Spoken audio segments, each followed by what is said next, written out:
end of the 80s, beginning of the 90s.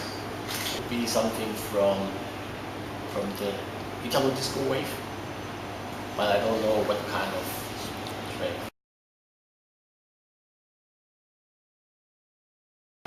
I was in a small club in Germany, in my hometown. It's a club with 200 people, and I played there as a resident DJ. And, kind of, that time it was more kind of Eurodance music. So this was the beginning. Yeah, the thing is, the main change happened for the fact that the music industry changed. It means when I grew up, and when I made the decision in '96 to work as a full-time producer, especially in Germany, and I came up with my tracks and signed to record labels. For me, it was always a mixture of doing what I really love to do, like the real trance, and always try to be a bit of kind of crossover commercial, which was always the rule with a record company in Germany. I always had to do that kind of stuff, which I was just happy, like let's say 50%. So when the scene changed and I made the decision, don't go with the major companies anymore and focus on the things I really love to do, then I think this was the moment when this whole Balearic thing started, when I just tried to do what I feel and I tried to get different elements into my tracks, because I always love to compose melodies. And so I think, okay, I want to put more attention on the whole atmosphere on a track instead of having a nice melody. But besides of this, it's more like cheesy or commercial or whatever. So I think this was the main change in the start of the Balearic thing. It was in 2004, I think. It was the change of the sound. Then, you know, as artists, you always have kind of a natural development.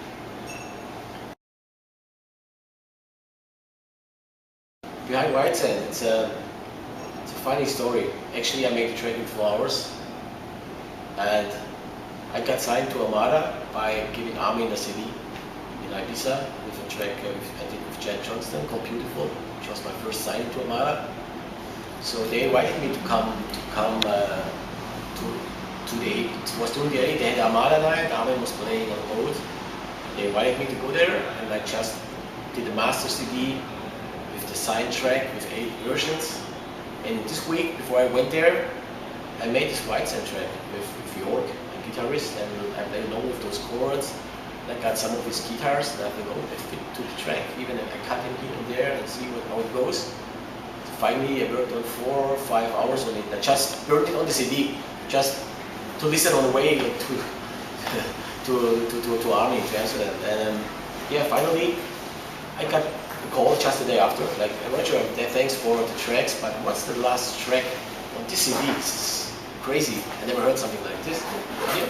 So I said, yeah, we want to sign this too, but I had no name at all. I was thinking, okay, we just signed a DJ Shah track. This time my name was DJ Shah, before I changed. And I thought, okay, to release this track as soon as possible, I should think about a second project name to be able to release both tracks around at the same time. And I was just searching in one magazine I wrote from Ibiza. There I saw kind of an advertisement about Sunlounger. And I thought, oh, Sunlounger is a cool name for that kind of music. And yeah, I said, okay, Sunlounger is a cool project name. Then I searched, and then they described the beaches, about, clear water, white sand, whatever. I said, no, white sand. Sunlounger, white sand fits the track perfectly. That's it. Yeah, this is how White Sand was born.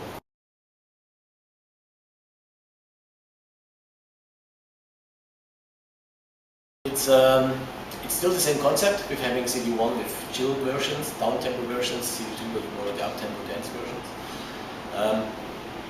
You can expect, I tweeted some weeks ago, or even I wrote on Facebook, that this album, for me, it feels more like working on a score.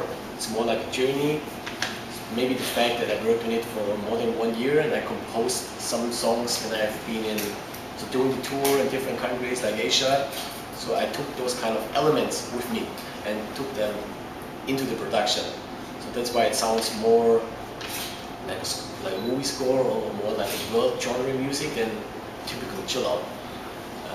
With the club mixes, they are very groovy, I think. I will play them almost all tonight. Yeah, so far it's typical Sunlounger trademark sound, but still development in sound. Yeah, I'm very happy with it. So I'm very happy. Even this is the first time in my career that I do really like a album world tour to promote the album from now until I think the end of March. And I'm really excited to go everywhere and present a new album, new songs. And yeah, I hope on the other side, I hope that people are open-minded to listen to a lot of new stuff, not just going crazy when they listen to one of the big records again. So let's see how it goes.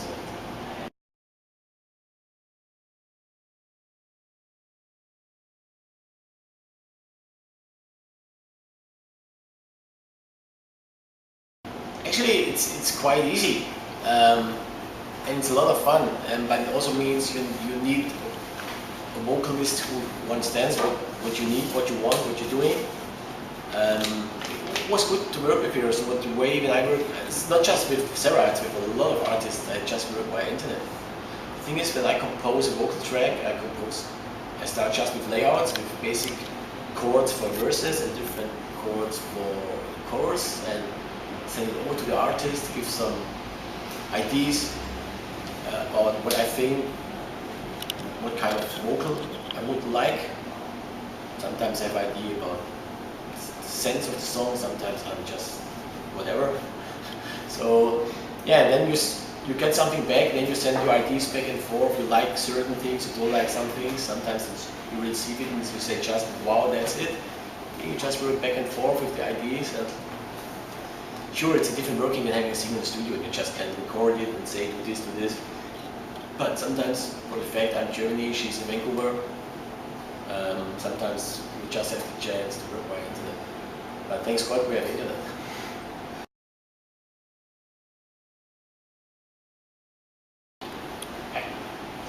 In the end, I always was more a musician just than a DJ. So because I started to learn to play keyboards when I was about 10 years old. And I also played in bands when I was young. So as a keyboard, like cover bands, I was used to do that stuff.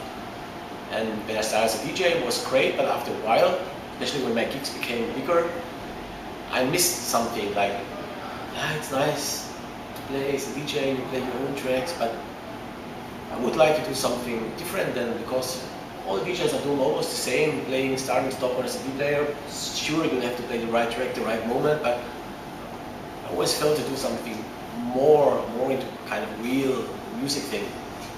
So when I performed in the Armin Only and came up with the idea, maybe I could play piano like an intro for our Going Wrong collaboration with Armin. I really enjoyed it to be there, even I was playing like this, very nervous. I enjoyed it to be on stage playing a live instrument, and I thought, yeah, I think now it's really time to change your performance, try to do something with keyboards and doing a mixture of DJ set and live act. So it's not that I play totally just live.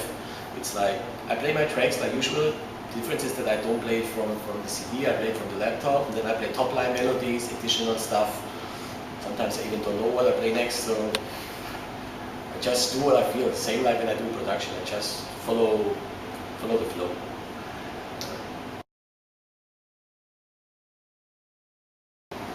I think play State of Trance 100 in New York.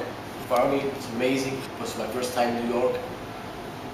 Eurofest Mexico and Argentina, Russia. So those countries, whenever I go there, it's like massive, crazy. And that's why I made the decision to do my first Shah concert in Mexico City too.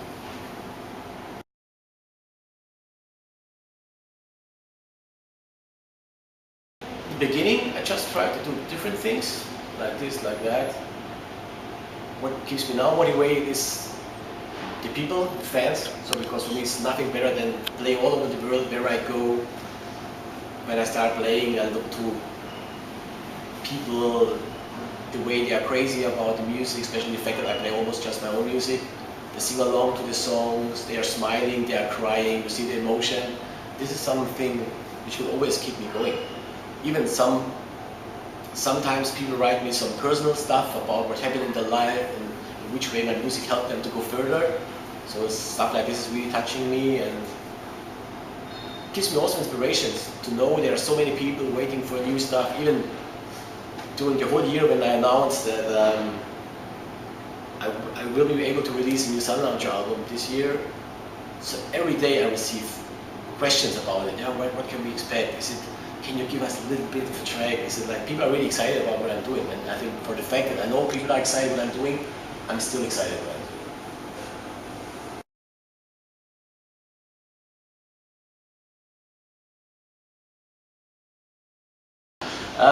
It's from Pedro.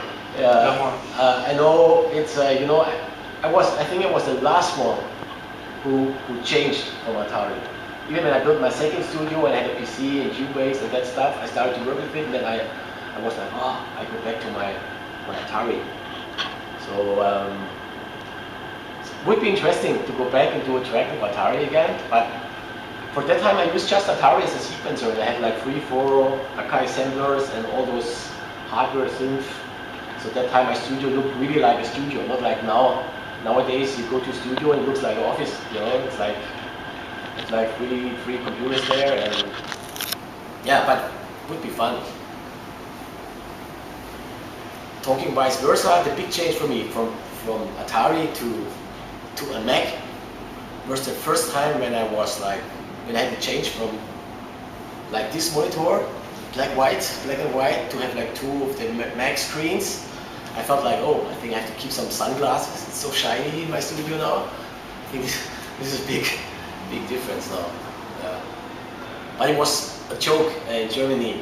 Whenever I went to some competitions and met the other DJs there, how's your Atari going? Still working? Like, yeah, sure. Yeah, it's funny. Passion.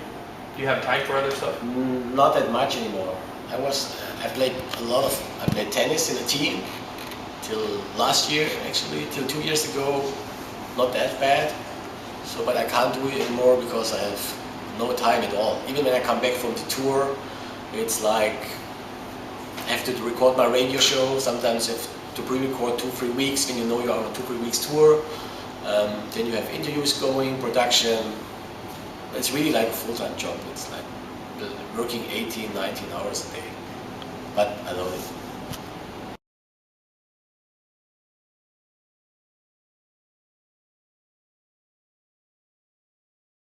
I listen to music, I listen to a lot of different stuff, especially like music scores. That's what I really love to listen to. Sometimes just radio. Most time I think I don't need any music at all.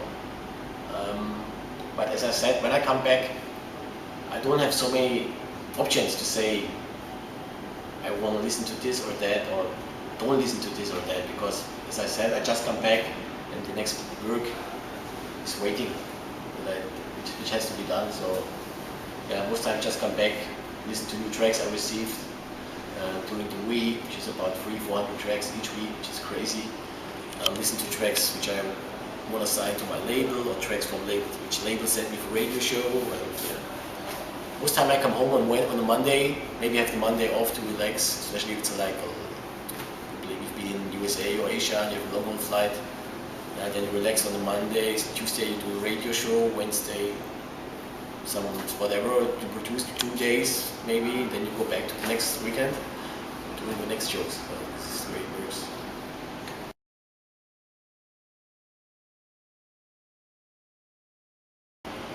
I think I listen more to the children, especially when I'm driving the car for relaxing, because even I love the dance versions, but I have this party every weekend, so I prefer to listen to the chill versions. Especially to the chill version of the new album, which is created more, as I said, more like a score with a lot of classic instruments, orchestra, real instruments. Yeah, I really enjoy it.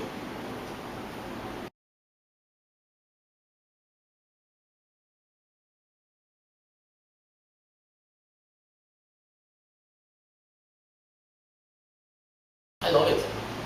I love it. I like to do meet and greets. Even I like to after show if I'm not too tired. spend some time with the people, not just for pictures, signing autographs, have talks with some people who are interested, asking me some things. I really love it. I really enjoy to get. That's why, for example, I have my artist fan page on Facebook, but I also have 2 personal pages in the meanwhile, because we are personal pages, we have a limit of 5,000 people. I like to get a direct response from people who like something or that don't like something, whatever, or just attend to one of your parties and give you some feedback. For me, it's very important to improve myself and to see if it was good, if it was bad, whatever. So I like it.